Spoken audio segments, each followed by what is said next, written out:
China is one of the largest and oldest countries in the world. Millions of Chinese people share a rich history that has lasted for thousands of years. Over time, China has been influenced by numerous great leaders and thinkers. One of its greatest and most famous philosophers was Confucius, who lived from 551 to 479 BC. Around 500 BC, the Zhou dynasty governed central China.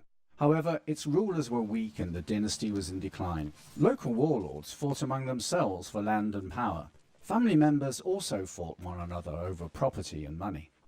The country of China was caught up in a dark period of war and unhappiness. Confucius travelled across China and hoped to convince the people that his moral and ethical ideas about society could restore order, justice and prosperity to the country.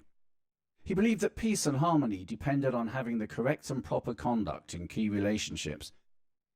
For example, the relationship between a parent and child, or between ruler and subject. Unfortunately, the leaders of the day were warlords. They didn't govern their lands by forming positive relationships with their subjects the way Confucius taught. As a result of this and other issues, the Zhou dynasty continued its decline. Eventually, Confucius retired and focused on teaching his disciples or followers.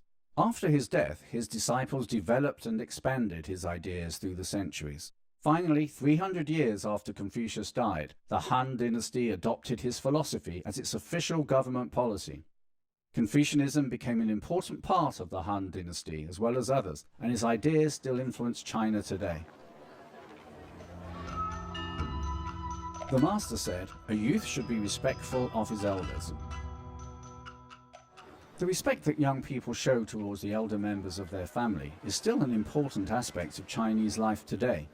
Several generations of family members often live and work together. Most children are expected to follow their parents' wishes and do what is best for the family. Traditionally, sons carry on the family name and support their parents when they are older and require care. The master said, "Is it not pleasant to learn with a constant perseverance and application?" Confucius felt learning should be a pleasant experience and approached with joy. Nowadays, learning and education are still extremely important to the people of China. From a very early age, students learn to study hard and respect their teachers.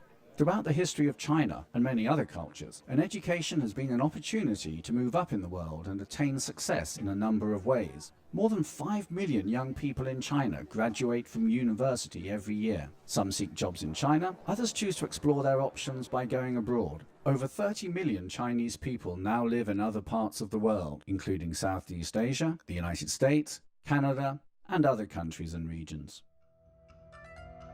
Virtue is the root, wealth is the result. Confucius felt that if people were good and hard-working, they would become rich. Today, many Chinese people continue to work hard to build lives for themselves and their families. This reflects a fundamental principle that those who are dutiful and live in harmony with others will always prosper. Because Confucianism is often associated with China's past, many people aren't aware of its influence on present-day society. The 2,500-year-old philosophy was the center of Chinese civilization and culture for centuries. Some consider it to be at the very foundations of modern Chinese society. As China and the world continue to change, this country's future will surely be impacted by its past.